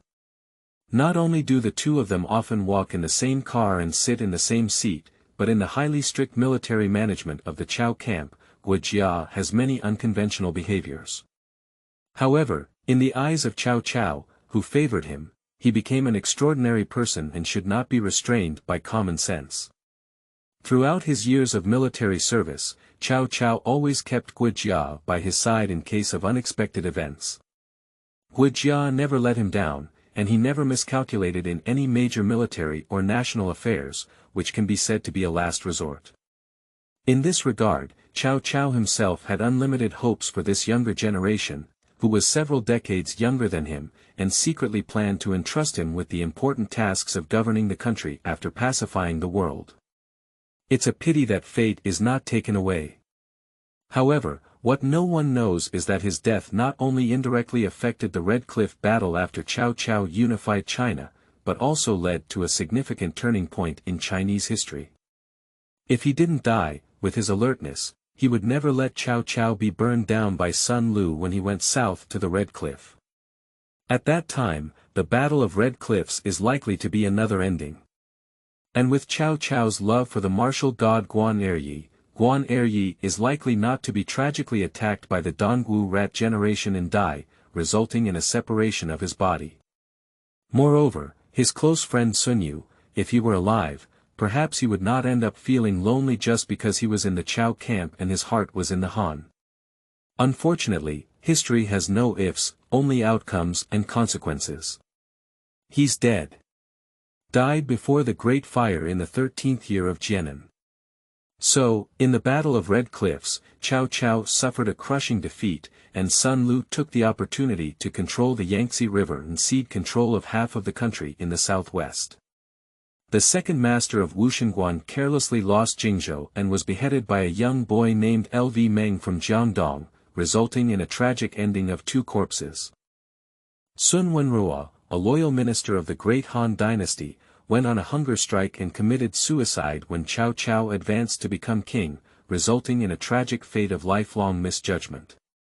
The most important thing is that if he doesn't die, a generation of powerful Cao Cao will not end up being forced to meander with Sima Yi due to lack of strategy, and ultimately suffer from usurpation of the country. Unfortunately, pitiful, lamentable at this moment, all personnel involved in the Han Dynasty and the 3 kingdoms remained silent, including those who had not yet happened, those who had already happened, and those who were currently happening. They silently watched the frivolous round-faced young man in the light curtain, smiling with a wine gourd on his face, their gaze complex. Above is the brief and profound life of Guo Jiagua, a figure in this inventory, who devoted himself to filial piety. In 3 days, the next young talent who passed away will begin. Please stay tuned. Buzzing after a moment, the light curtain disappeared, and the world returned to tranquility. Chapter 6, Guo Jia. Please don't do this, my lord. I can't do it. You are listening at Novel Full.audio. Ads by Google equals window. Ads by Google. Push, do you want to be Wei Hua? Watching the gradually silent night sky, Guo Jia's eyebrows furrowed as she swayed her feet and regained her composure. As a close friend who grew up together since childhood, he really didn't know that Sun Yu, that old boy, was still looking towards the Han court in his heart. Judging from that old boy's daily efforts to plan for them, it shouldn't be so. Is it in the blink of an eye, he suddenly realized something. However, just as he was about to turn his head and say something to Cao Cao beside him, he saw a pale old face and crimson eyes. He was momentarily taken aback and immediately realized it. He awkwardly scratched his head and sneered. Master, why do you need to be like this? If you don't know, it's okay. Now that you know, why don't Jia not go this time? Upon hearing this, Cao Cao took a deep breath and barely suppressed his fear before snatching the wine jug from his hand and throwing it out of the courtyard. Starting today, quit drinking. Guo Jia froze and was about to speak, but his whole body trembled with the next words from the person in front of him. Also, starting from today, you can only touch women once a week. No, you can only touch women once a month, and one time cannot exceed 1 hour. No, half an hour. Wow, wipe it. Do you also need to take care of this? No. Su Chu, Su Chu. What instructions do you have, Lord? Go and invite the imperial physician in the palace for Duke Nai. At the end of his sentence, Cao Cao suddenly remembered something. He paused for a moment, his eyes flickered, and he said, forget it, let's just make a public announcement and search for extraordinary people who specialize in medical craftsmanship among the people. It is said that Nai Gong is feeling unwell and needs to be recuperated. Don't be afraid of money and food. As long as someone comes, collect as much as they come. Those who can help Nai Gong recuperate will be rewarded. Su Chu, who looked like a mountain of flesh in front of him, lowered his head and made a heavy promise. He stood up and glanced at Guo Jia, who was crying and laughing beside him, then turned around and left the small courtyard. Guo Jia was speechless about this. However, he did not refuse either. One is afraid of death. As he just said, it's okay if I don't know. Anyway, it won't be useful to be afraid when it really arrives. Damn it, I'll have to die, right? But now that I know, it's different. The taste of waiting to die alive is not good. Secondly, after the final exclamation of the miracle, he vaguely realized that the forgetful friend in front of him seemed to have suffered a significant blow after his death. As a top expert in playing with people's hearts, he knows very well that when the last words are spoken on the screen, his life is not his own. Because for the person in front of me, I am no longer a close friend, strategist, or empathetic person who can make fun of me, but a key figure related to my future success or failure. For heroes like Cao Cao who dream of unifying the world, such characters are absolutely indispensable. Didn't this old man even limit his time playing with women? So, after experiencing it, he did not speak up when facing Cao Cao's forced arrangement. It's just a matter of understanding, but when I think about it, I still feel a bit uncomfortable. Just don't let me drink alcohol, don't let me play with women. This handsome guy has 10,000 words about his mother. Can you tell me? Subconsciously touching her waist but feeling empty, Xiao Jia, who was full of sadness, sighed in her heart and accepted her fate by pinching her nose. Don't worry, Lord. Jia has been ordered to do so. Currently, Jia has something to ask Lord about. May I ask if it's possible? Thinking about how to maximize the protection of the sharp-hearted old Chow beside him, he paused for a moment and frowned. Are you asking? Wen Ruo. Suddenly, Cao Cao fell silent. But this time it's not because of his little Jia, but because of his other sharp heart, Xiao Yuyu. If Guo Jia is his Chen Ping, then Sun Yu can be said to be his son's wife. He wants people to give him food, he wants food to give him, and at critical moments, he can even warm his bed. When Lu Bu and Zhang Miao rebelled, if it weren't for Sun Yu's own efforts to stabilize Wancheng, Fan, and Dongye cities and leave him a back door, he wouldn't have even had a place to sleep when he returned. So before the light curtain appeared, he didn't know that Sun Yu was still thinking of the great Han in his heart. He thought that after so many years of ups and downs, the two had merged into one person. Now, through miraculous reminders, he realized that the Zunzifang, whom he had relied on as his confidant, was still the same Han Palace guard Sunlingjun who had abandoned his family and children for the sake of the great Han and even fled alone from Yuan Shao to rebel against Yuan Fuan. And myself looking down at his hands covered in knife wounds and sword calluses, a bitter smile appeared at the corner of his mouth. Feng Shao, I don't want to deceive you. To be honest, I don't know either. Guo Jia was not surprised by this. He looked at the calm night sky above him with a faint expression and let out a soft sigh. In fact, in Jia's view, Wen Ruo may not necessarily be loyal to the Han Dynasty. Chow Chow was taken aback, his eyes lit up, and he said, "Speak up." In Jia's impression, if Xuanwen were not a pedant, he would not have abandoned Shouty first and then left Yuan Shao. So, the reason why he will end up like that in the future is probably involuntary. Chow Chow's gaze fixed and he pondered for a moment before suddenly speaking, "Are you talking about the Sun family?" "I'm afraid not." Guo Jia shook his head and narrowed his eyes. The former Han Dynasty perished with his external relatives, Wang Mang usurped the Han Dynasty, and Wang Mang was his external relatives, while external relatives originated from Empress Lv, Liu Bang's wife, the first empress in ancient times. Before Liu Bang established the Han Dynasty, there was no such thing as an empress. The current dynasty was destroyed by the aristocratic family, the Yuan family was in turmoil, and the Yuan family was a wealthy family, and the aristocratic family originated from the Shizu, Emperor Guangwu Lu Xiu. In terms of the superiority of aristocratic families, our dynasty marched far into the former Han Dynasty. In the past, Emperor Shizu rebelled at the end of the Wei Dynasty, but due to his own family background, he had to rely on aristocratic families. Later on, as time passed, the power of the aristocratic family in the court grew larger and larger.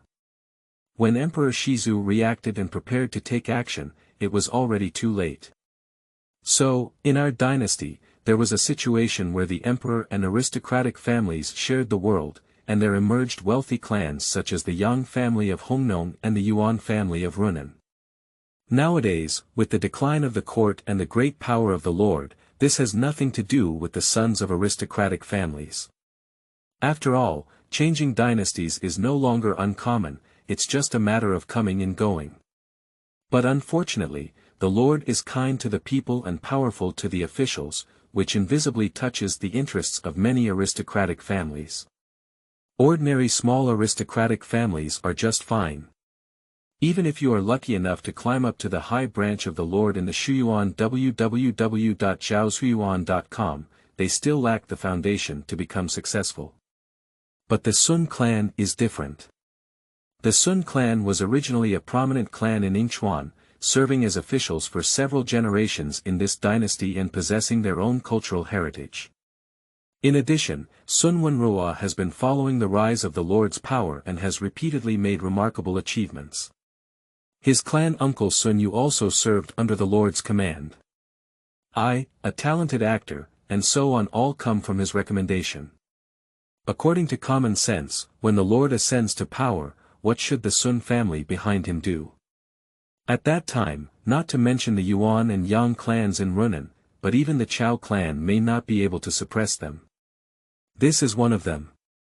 Secondly, regardless of the protagonist's personal status, let alone other wealthy families in the world, they would not want the Sun family to become the second Zhongxing in the world. Once the situation becomes strong, he will naturally use all means to obstruct the attack, and Sun Wenrua is a cowardly and foolish character. At that time, someone with a heart will incite him to say that he is serving the rebels and usurping the Han Dynasty. With his feminine nature, even if he discovers that their intentions are impure, he may not be able to pull that face to defend anything. Moreover, at that time, the Sun family would become very powerful, and the officials would suppress the imperial power. Even if the Lord was unwilling, he would probably not save his life and could only follow the flow and let nature take its course.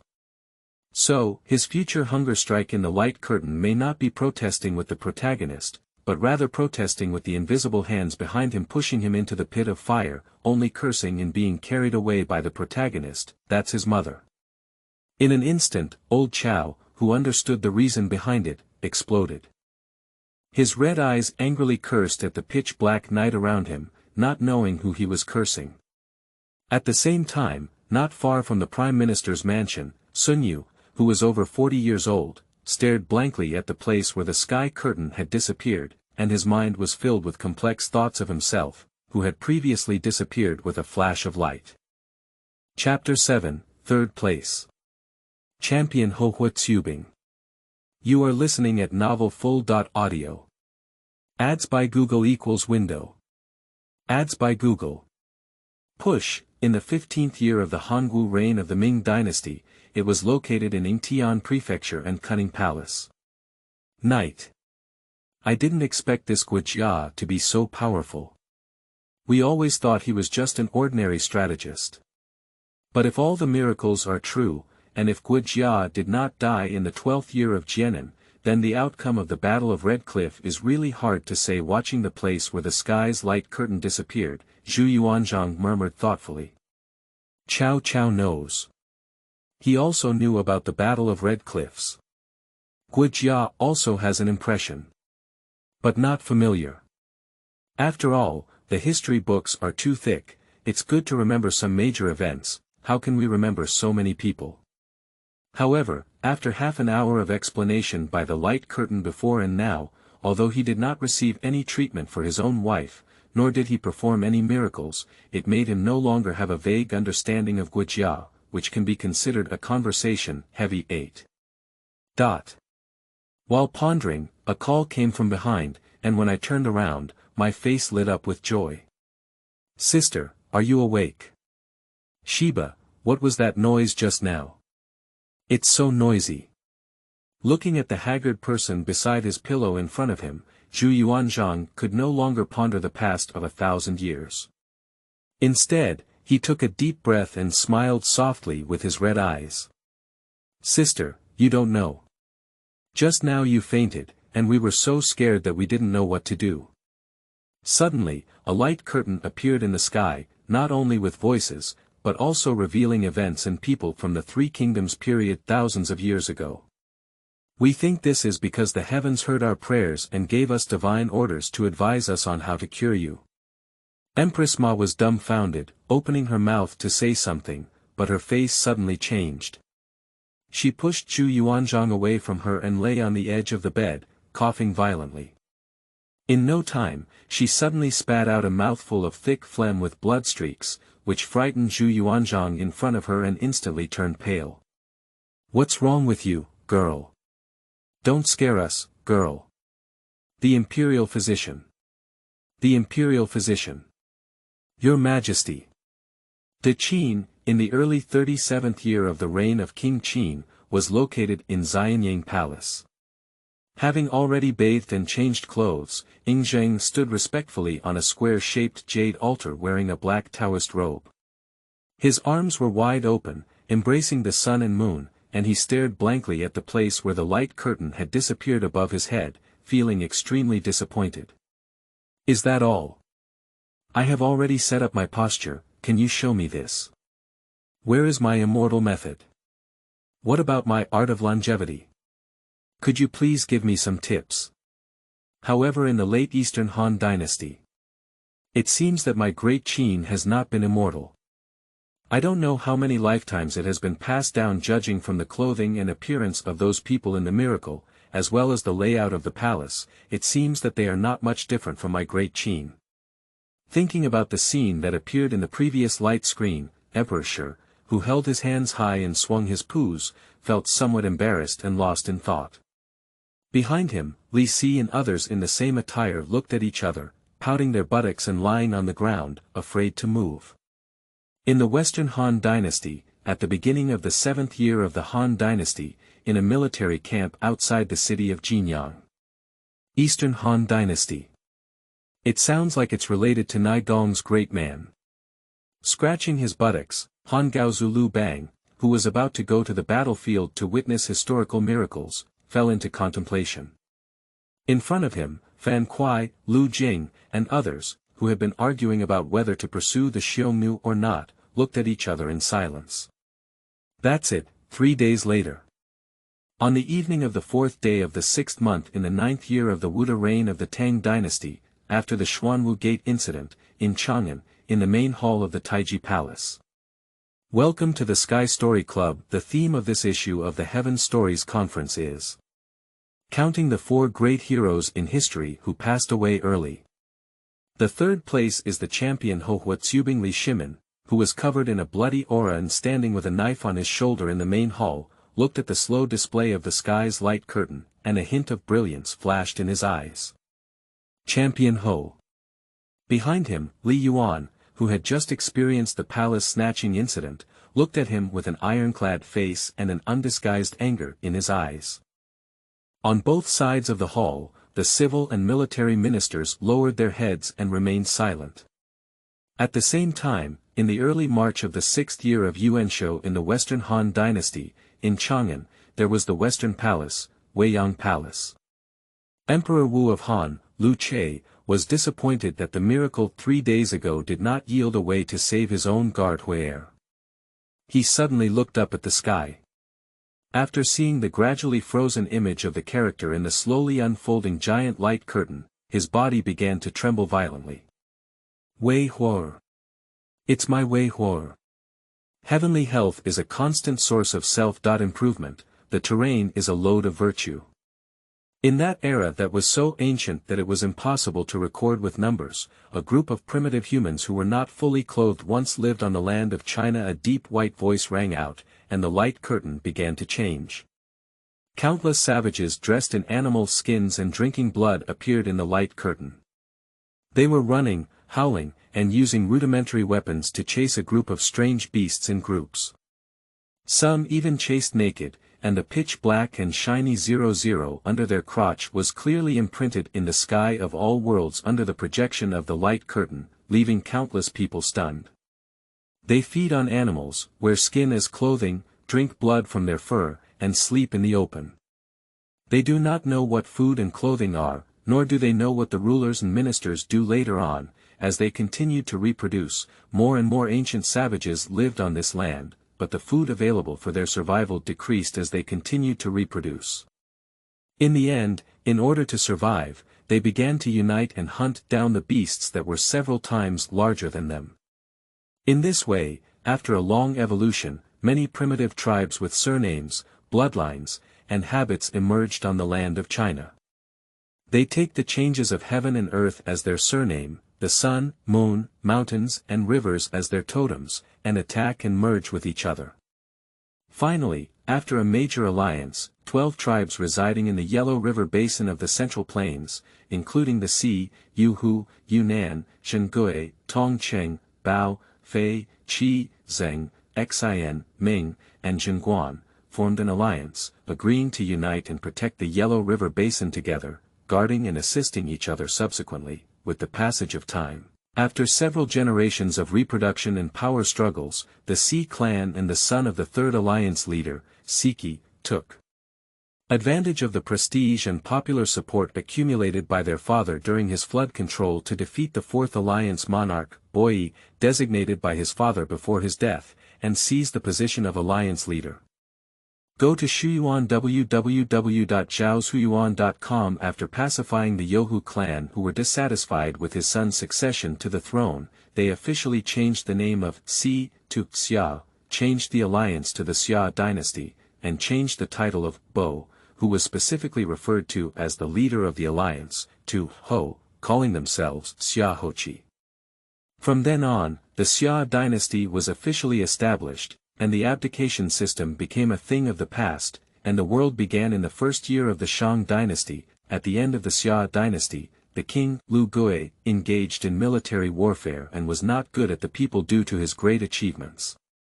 He was killed by Tang Yu, a descendant of the water management minister, Qi, under the command of Siyu. From then on, Xia conquered Shang. The other 10 major clans who formed a tribal alliance with the ancestors of the Si family during their ancestral period and later followed Qi to form the Great Xia dynasty scattered after the defeat of Ming Tiao by the Xia king Lu Gui. Some of these tribes assimilated into the Shang dynasty and were accepted by the Shang Tang, while others chose to leave the central plains and infiltrate the northern wilderness or southern mountains, evolving into tribes such as Guifang, Hunyi, and Shuyu to continue to be enemies with the Shang dynasty. After the collapse of the Shang dynasty due to internal turmoil, the descendants of these tribes who were hostile to the Shang dynasty continued to be enemies with the subsequent dynasties in the Central Plains, using names such as Rong, Di, Linhu, Guirong, Itsu, Yanjing, Yuwu, Lu Fan, Dali, and Dayue. They are either for the ancient beliefs and national enmity passed down from their ancestors, or because of the harsh environment and their long-standing blood feud with the Central Plains dynasties. Even though they have been divided for several generations and engaged in constant internal strife, they have never ceased to invade the Central Plains dynasty, which has repeatedly become a major concern for the Central Plains dynasty. In this way, amidst their constant raids, in the 3rd year of King Shenliang of Zhou and the 7th year of King Huiyuan of Qin's Yuan reign, the Central Plains countries, which were constantly harassed by these ethnic groups and couldn't bear it anymore, collectively referred to them as the Xiongnu under the name of barbaric and cruel, shameless, without a ruler or mother, resembling humans or livestock. Chapter 8. Those who wield swords and armor shall be killed, and those who kneel and pray for surrender shall be captured. You are listening at Novel Full.audio. Ads by Google equals window. Ads by Google. Push, so, are those savages really descendants of the Xia dynasty? At the beginning of the 7th year of the Western Han dynasty, Lu Bang looked at Fan Kuai and others with a strange expression, his eyes stunned. In the 5th year of Emperor Gaozu of Han, Lu Bang established Qin in the Han dynasty as a reward for his meritorious service. He enfeoffed Han Xian, Peng Yu, Ingbu, Zhang Er, Zhang Tu, Wu Rui, and Han Xiang's grandson Han Sangshu as king of Chu, king of Liang, king of Huainan, and king of Zhao, king of Yan, king of Changsha, and king of Han, respectively, stationed at Bang. Established the Han dynasty Qin. Li Han dynasty Qin. Chaotic officials and thieves, be punished. Punish me.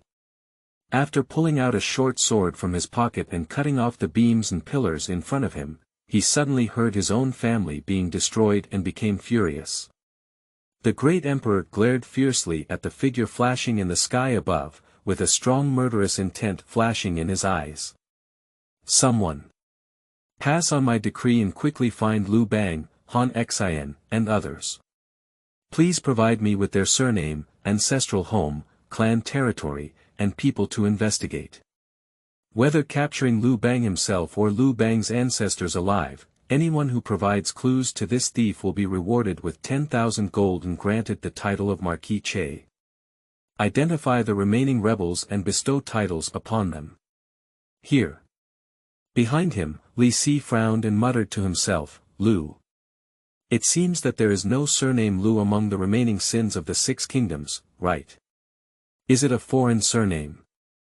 I don't know how many years have passed since the 5th year of Emperor Gaozu of Han, if it were hundreds of years later.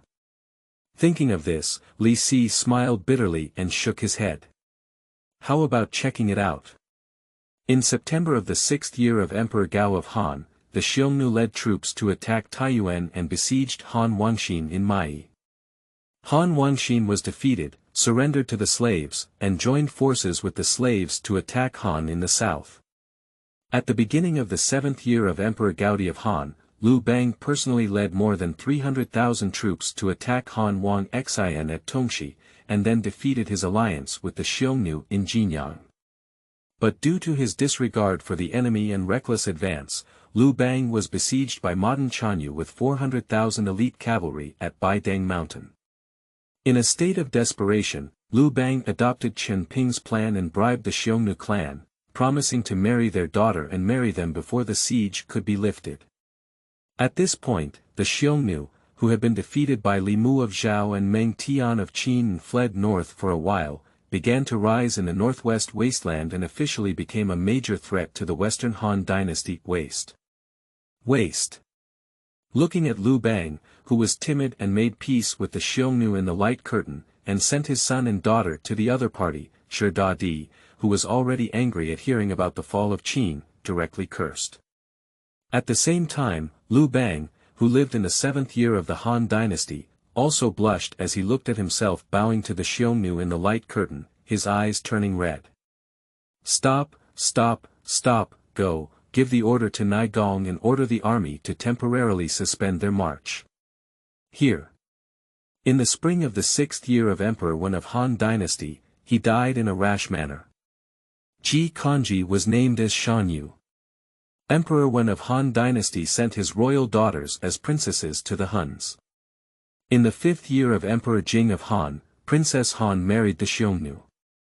In January of the 3rd year of the later Yuan dynasty, Emperor Jing of Han passed away, and Emperor Wu of Han, Liu Che, succeeded him to the throne. In the 6th year of the Jianyuan reign, the Xiongnu sent people to request that the Han dynasty continue to marry daughters and marry according to tradition. Although Emperor Wu of Han was dissatisfied in his heart, he reluctantly agreed due to the unstable political foundation of the early dynasty, but secretly began preparing for the northern expedition. 2 years later, in the 2nd year of the Yuanguang reign, Wang Hui, a close retainer of Emperor Wu of Han, proposed the plan of Ma Yi to Emperor Wu, attempting to lure the Xiongnu's military minister, Chanyu, into the country and set up an ambush to annihilate him in the Ma Yi Valley. As a result, the plan was not confidential and the success was on the verge of failure, which angered the Xiongnu and led to their more frequent invasion of the Han dynasty border. Finally, at the beginning of the 6th year of the Yuanguang reign, when the Xiongnu once again marched south to Shangu, the intolerable Emperor Wu of Han launched a counterattack against the Xiongnu. At that time, General Wei Qing of chariots and cavalry, General Gongsun Ao of cavalry, General Gongsun He of light chariots, and General Li Guang of brave cavalry each led 10,000 cavalry to attack the Xiongnu from Shangu, Daijun, Yinzhong, and Yanmen. Unfortunately, due to the passive defense of the Han army for many years, they did not leave the border for a long time, resulting in weak combat capabilities and lax military readiness. In addition, due to unfamiliar terrain and other reasons, except for General Wei Qing, who won by attacking the Xiongnu's holy land of worshipping heaven, Dragon City, with his extraordinary troops, the remaining 3 routes and 2 routes were defeated, and 1 route was lost and returned without success. Afterwards, Emperor Wu of Han was dissatisfied with the outcome of the war and ordered Wei Qing to lead a 100,000-strong army to launch an attack on the Xiongnu in April of the same year. In this battle, our champion Qubing officially stepped onto the colorful stage of history and began his brilliant life with his bold and brave martial arts 3 Kingdoms, the 12th year of Jianan. Qubing. Cao Cao, who was wearing a mink coat and admiring the moon with Guo Jia, looked at the young figure gradually appearing in the light curtain, and a hint of emotion flashed in his eyes. Once upon a time, Duke Nai used Qubing as an example to strive for success. Unfortunately, at the same time, all the emperors, generals, and ministers who had heard of the 3 words Qubing in the heavens and realms were all deeply nostalgic with a complex expression on their faces, and so were the other races. Qubing was an illegitimate child born to a domestic slave. His mother was Wei Shao, a female slave of the Marquis of Pingyang, and his father was Hui Zhongru, a small official in Pingyang County. When his mother was young, by chance, she met Hui Zhongru, who worked in the Marquis's mansion, and one winter she secretly made a lifelong commitment to him. But sadly, the huge difference in identity made them destined for each other.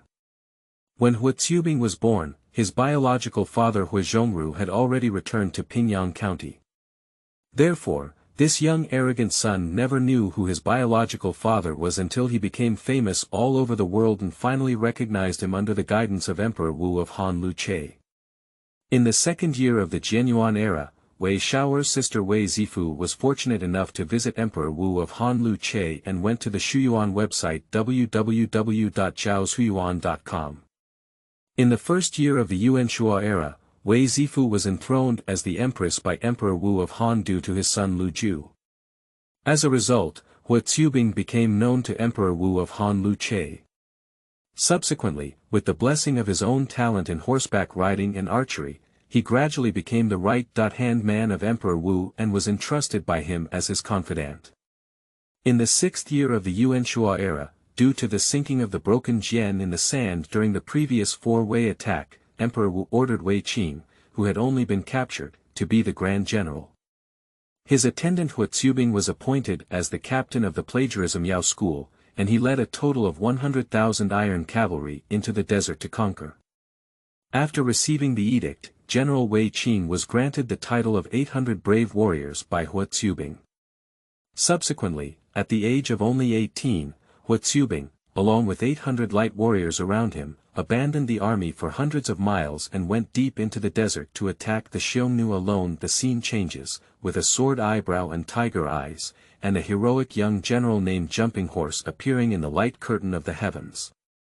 Behind the young general, over 1,000 dusty Han family children lined up in a row, and beneath their feet lay an endless barren grassland. "General, where have we been? Whatever you do with all this, just follow me and charge forward. Remember, along the way, those who wield swords and armor will be killed, and those who kneel and pray for surrender will be captured." Delying. Collect. This is a brilliant statement. De Qin, who had previously been infuriated, looked at the handsome young man in the light curtain with a brilliant expression in his eyes. This son is heroic and has the demeanor of an old Qin man. Well said. In the 9th year of the Wuda reign of the Tang Dynasty, in front of the Taiji Palace in Chang'an, Li Shimin looked at the young general holding a gun above his head with piercing eyes, his expression uplifted. Truly deserving of the title of champion marquis, such is what a great man should be. Behind him, Li Yuan looked at him expressionlessly, his eyes cold.